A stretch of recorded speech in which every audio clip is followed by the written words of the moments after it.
টানা 2-3 দিন যে বৃষ্টি হলো তাতে ঘরে দুয়ারে ড্যাম পড়ে গেছে। আজকে যা সুন্দর রোদটা উঠেছে না, মনে হচ্ছে বিছানা পাট বালি সব টেনে রোদ্দুরে দিই, তাহলে ঘরটা একটু ঝরঝরে হবে, হালকা হবে। কিন্তু সেই উপায় নেই ভাই। শ্রাবণ মাসের বৃষ্টির কোনো গ্যারেন্টি নেই। এই রোদ, এই ঝিরঝিরে বৃষ্টি নামবে। ভাদ্র মাস আসুক, সবাই যখন ওই ওয়ার্ড্রপ খালি করে জামা কাপড় রোদ্দুরে দেবে, তখন আমি কাঁথা বালিশ রোদ্দুরে দেবো। আর দেখুন, স্নান ধান করে উঠে কপালে টিপ দিতে পারিনি, একই জায়গায় এক নাগারে টিপ পড়তে পড়তে আমার ভাগ্যচক্র বেরিয়ে এসছে, সাদা হয়ে গেছে জায়গাটা। কয়দিন নিস্তার দিই। আর তার উপরে এবারে টিপগুলো যেন কেমন, একটু জল লাগলেই ভেলভেট উঠে যায়। আমার ওই ধরনের টিপ পড়তে মোটে ভালো লাগে না। ওই একই ধরনের টিপ পড়ছি, কিন্তু আগে ভালো ছিল, এখন ভেজাল। সকাল সকাল সবচেয়ে গুরুত্বপূর্ণ কাজটাই সেরে নিয়েছি। চাদরগুলো টান টান করে রোদে দিলাম, নাহলে গন্ধ হয়ে যাবে।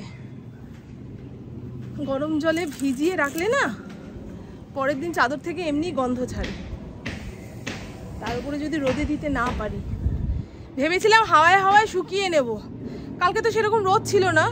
মাঝে মধ্যে ভগবান বেচারাও কনফিউজ হয়ে যায় যে মানুষকে কি দিলে মানুষ শান্তি পাবে। বৃষ্টি হচ্ছে না কেন, হচ্ছে না কেন, এই নিয়ে এক সমস্যা। যখন বৃষ্টি হলো, কবে থামবে, জামা কাপড় শুকাতে পারছি না, এই তো হলো ঘটনা, বুঝলেন? যারা অফিস কাচারি করছে তারা বৃষ্টি চায় না।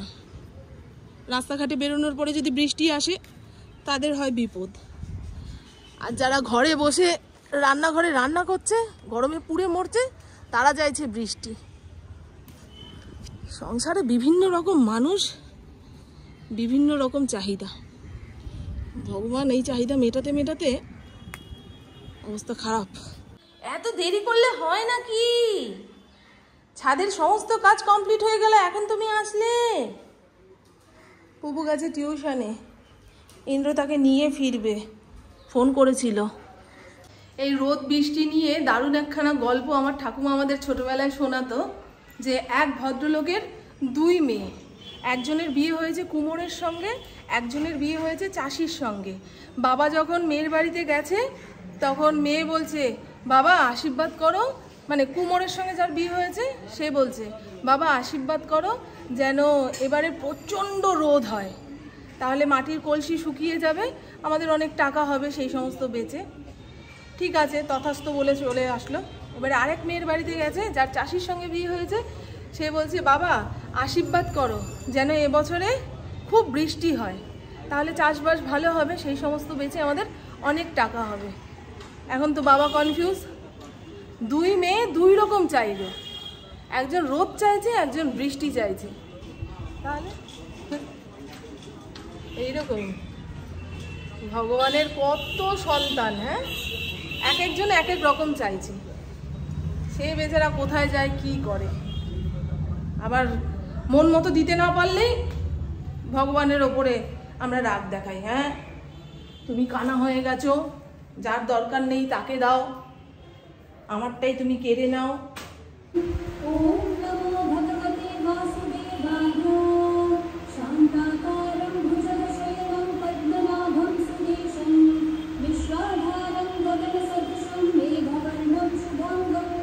বেশ কিছুদিন যাবৎ আমি সকালে যখন পুজো দিতে বসি, যে কোনো একটা মন্ত্র চালিয়ে নিয়ে পুজো দিতে বসি।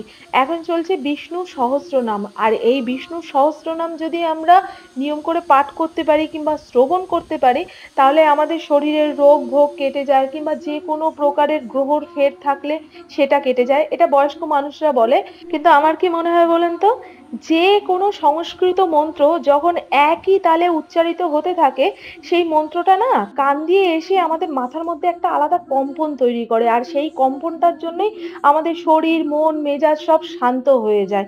আর যে কোনো মন্ত্রের তো আলাদা একটা গুণ রয়েছেই। আর বিষ্ণু সহস্রনাম মন্ত্রটা প্রায় 36 থেকে 39 মিনিটের একখানা মন্ত্র। আপনারা চাইলে ফাস্ট করে নিয়েও শুনতে পারেন। আর আমি এর আগে যে মন্ত্রটা শুনতাম সেটা হলো নারায়ণ কবচ, সেটা 15 মিনিটের। আপনারা অন্তত একবার এই দুটো মন্ত্রের মধ্যে একখানা মন্ত্র খালি মাথায় শুনে দেখবেন, আপনার মন যে অবস্থাতেই থাকুক না কেন একটু হলেও শান্ত হবে। কোথায় পুপু? পড়তে যাবে না? আর হয়ে গেছে? এখন চা খাবে না বাবার জন্য ভাত ভাজা করবো সেটা খাবে? চা খাবে? আমার মেয়ে হলো বড় চা খোর, ঘরে বানিয়ে না দিলে কোনদিন চায়ের দোকানে গিয়ে চা খেয়ে চলে আসবে। শাপলা নিয়ে এসছে, এই বর্ষায় প্রথম শাপলা আসলো, আর ছোট্ট একটা চাল কুমড়ো। এখন লাউয়ের থেকে না চাল কুমড়োতে বেশি স্বাদ লাগবে।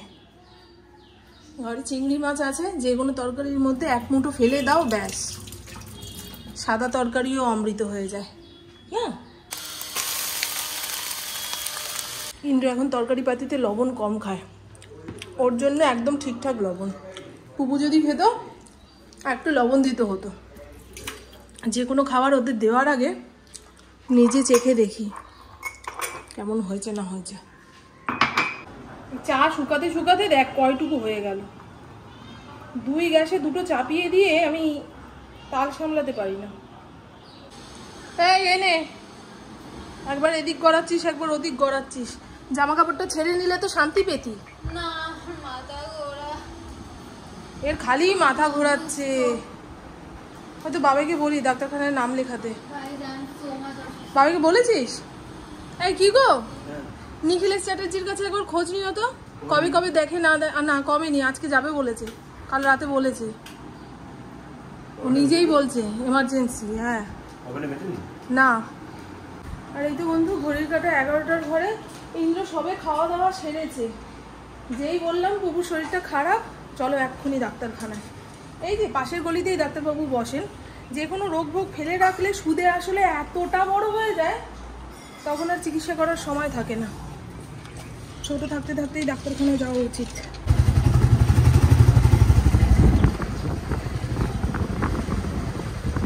এখানকার অধিকাংশ বাড়িই যেন ছাত্রী নিবাস। দেয় মানুষ বাড়ি ঘর তোর করেছে, নিজেরা থাকে না, সব ছাত্রছাত্রীদের নামে উৎসর্গ করে দিয়েছে ছাত্রী নিবাস।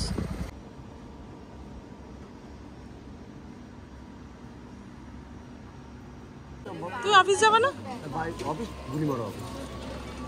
অফিসকে আজকে গুলি মেরে দেবো। ও হ্যাঁ, তোর বাবা তো এখন স্টেট খেলতে যাচ্ছে, এখন সমস্ত কিছুকে মারো গলি। ওই দেখুন দুর্গাপুজোর প্যান্ডেল বাঁধা শুরু হয়ে গেছে, খুশির বাস পড়ে গেছে।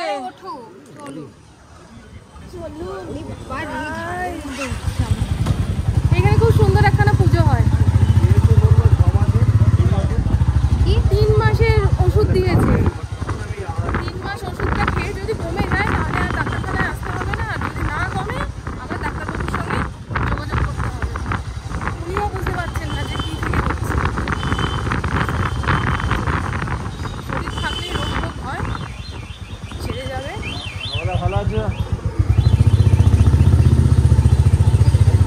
আমরা এখন বিদেশি রাস্তার ওপর দিয়ে যাব। আমার এই এলাকার মধ্যে সবচেয়ে প্রিয় একখানা রাস্তা। এই দেখুন বিকেল বেকালে এসে যদি একটুখানি বসা যায়,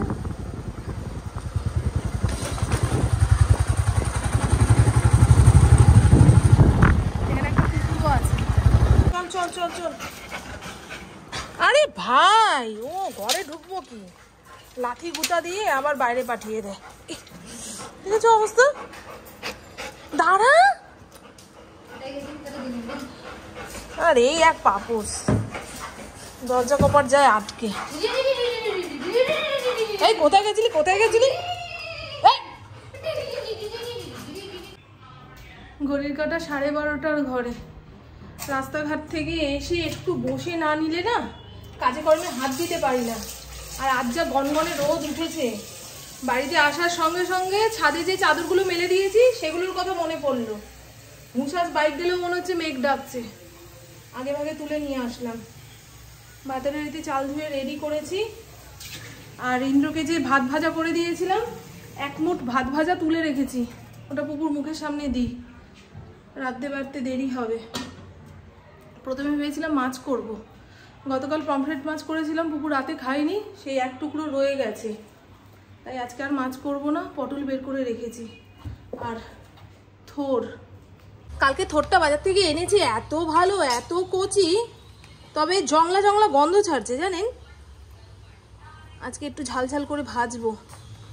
অবশ্য বুবুকে ডাক্তারবাবু বলে দিয়েছে তেল মশলা ঝাল এই সমস্ত একটু কম খেতে, বাইরের খাবার একেবারে না খেতে। কিন্তু বুবু বাইরের খাবার খাই না। আরে তোর বাবা এর আগের বছর পুজোতে কত কি কেনাকাটা করেছে না, সব এক একটা শপিং মল থেকে দিয়েছে। দেখ না, ডিনার সেট রয়েছে, কাপ প্লেটের সেট রয়েছে, মাইক্রোওভেন বোল রয়েছে। পুজোর সময় তো আমরা বড়লোক হয়ে যাই।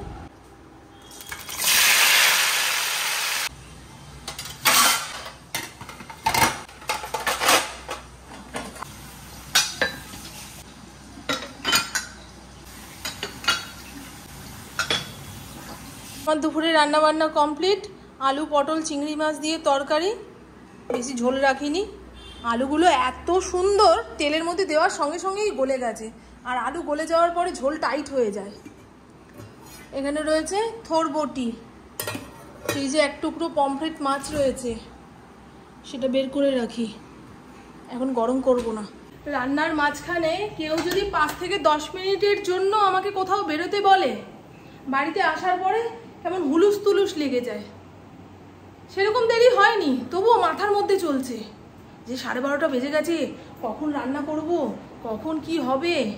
পুবু তো একটু ভাত ভাজা খেয়ে নিয়েছে, এখন ফড়িংকে দেবো, আমি খাবো।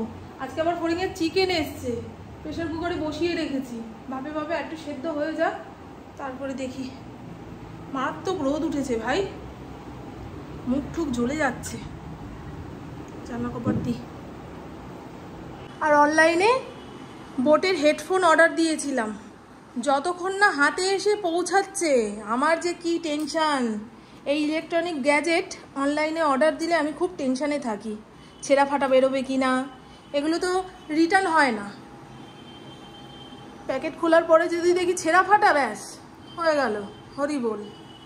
আমার হেডফোনটা পুরো ছিঁড়ে পুড়ে গেছে। গতকাল জিলিপি এনেছিল, রাতে কিছুটা খেয়েছি, আর দুটো রয়েছে মা জিলিপি। ওই দেখুন, এই দেখুন, হঠাৎ করে কাকগুলো যখন কাঁকা শুরু করেছে তখনই বুঝতে পেরেছি এলাকায় এমন কিছু এসছে যে তারা দেখে ভয়ের চোটে কাঁকা শুরু করেছে। এই মহারাজকে দেখে এতক্ষণ সবাই চিৎকার দিচ্ছিল, তবে এর সঙ্গে আর কেউ নেই। আর এই দেখুন বন্ধু, আমি প্রায় প্রত্যেক দিন বিকেল 5টা থেকে 5:30 পর্যন্ত যতক্ষণ বাইরের আলোটা থাকে ততক্ষণ জানলার সামনে বসে একটু বাইরের দৃশ্য দেখি। আর বাইরের দিকে তাকালেই প্রথমে এই পুরোনো বাড়িটা চোখে পড়ে। আপনারা অনেকেই জিজ্ঞাসা করেছিলেন যে এই বাড়িটাতে কোনো লোকজন থাকে না। না গো বন্ধু, যেদিন থেকে আমরা এই বাড়িতে এসেছি সেই দিন থেকেই দেখছি বাড়িটার অবস্থা এইরকম। কোথাও জানলা কপাট ভেঙে চুরে গেছে, কোথাও ইট খুলে পড়ে গেছে। তবে বাড়ির মালিক বাড়িটাকে বানিয়েছিল ছাত্রনিবাস। করোনা পরিস্থিতির আগে পর্যন্ত কয়েকজন ছাত্র থাকলেও এখন আর কোনো ছাত্র ছাত্রী লোকজন কেউ নেই। আর এরকম ভাঙা চোরা পুরনো বাড়ি সকাল থেকে বিকেল পর্যন্ত সহ্য করা গেলেও সন্ধ্যের পর থেকে না এর দিকে তাকানো যায় না, মনে হয় অন্ধকারের মধ্যে ভুতুড়ে একটা বাড়ি দাঁড়িয়ে রয়েছে। আর জানেন বন্ধু, বেশ কিছুদিন যাবত আমার বিকেলের পরে আর রাস্তাঘাটে বেরোতেই ইচ্ছা করছে না। খালি মনে হচ্ছে একটু পরেই তো সন্ধ্যা নামবে, চায়ের কাপটা হাতে নিয়ে টিভির সামনে বসবো, এটাই জীবনের পরম শান্তি। আবার এক এক সময় বিকেলের পরে রাস্তায় বেরোতে না পারলে মনে হয় খুব বড় একটা ক্ষতি করে ফেললাম। মনের অবস্থা এক একটা সময় এক এক রকম। এই চাদরগুলো ভাঁজ করতে হবে। আমার পুপু রাত জেগে পড়ছে আর দিন ভরে ঘুমাচ্ছে, কয়দিন পরেই তার মক টেস্ট।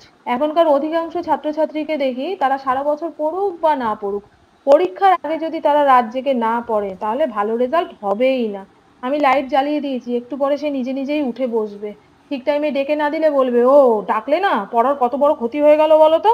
আর এখানকার যে চাদরগুলো জড়ো করে রেখেছিলাম ভাঁজ করে ফেলতে না পারলে কুঁচকে যাবে।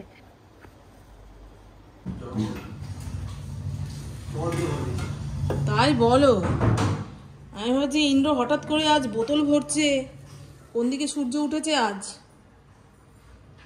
আমার জলের বোতল দুটো ভরে দিয়েছে, আর বাদ বাকিগুলো আমাকে ভরতে হবে। অ্যাকুরিয়ামের পাম্পটা ঠিক করে দিলাম, এত ময়লা পড়েছিল, হঠাৎ করে পাম্প বন্ধ হয়ে গেলে এই 3খানা যে মাছ ছটপট করছে, কাল সকালে হরিবোল হয়ে যাবে। আমার মেয়ে এসে গেছে। ও মা, চাটা কি তুমি বানাবে নাকি? তোমার বাবা তো চা না খেয়েই চলে গেল। তার গলা বুক চলছে। ওই দেখেন ধূপকাঠির ধোঁয়াও নাকি ওর নাকে গেলে দম আটকে আছে। কি রে বাবা, হ্যাঁ ধুনো দিলে ও টিকতে পারে না, ধূপের ধোঁয়া ওর নাকে গেলে কেমন কেমন লাগে।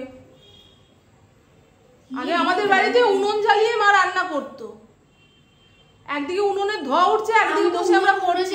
জন্ম হই নাই, বুঝেছো তো, আমি জন্মালে কি করতিস কে জানে। গায়ে খুব ব্যথা।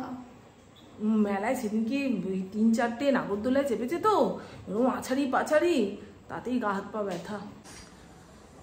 বিকেলে এই স্পেশালভাবে দুধ চাটা না পেলে দিন কমপ্লিট হয় না। কুকুর তো নাকি মন খারাপ হয়ে যায় বিকেলে দুধ চা না খেলে। আর আজকে ইন্দ্রকে বিকেলে চায়ের আসরে দেখতে পাচ্ছেন না, কারণ সে দুপুরে ফুটবল খেলা দেখতে গেছিল। বাড়িতে ফিরতে ফিরতে 4টে 4:30 বেজে গেছে, তারপরে ভাত খেয়েছে। এখন তার গলা বুক জ্বলে জ্বলে উঠছে, সে কিভাবে চা খাবে। তাই পুপু আমার আর ওর জন্য স্পেশাল করে দুধ চা বানিয়ে নিয়ে আসলো। এরপরে আমার কাজকর্ম বলতে কিছুই নেই, তাই আমার বকবক আজকের মতন এইটুকুই। আপনারা সবাই খুব খুব খুব ভালো থাকবেন, নিজের শরীরে খেয়াল রাখবেন, সুস্থ থাকবেন, আর অল টাইম স্মাইল।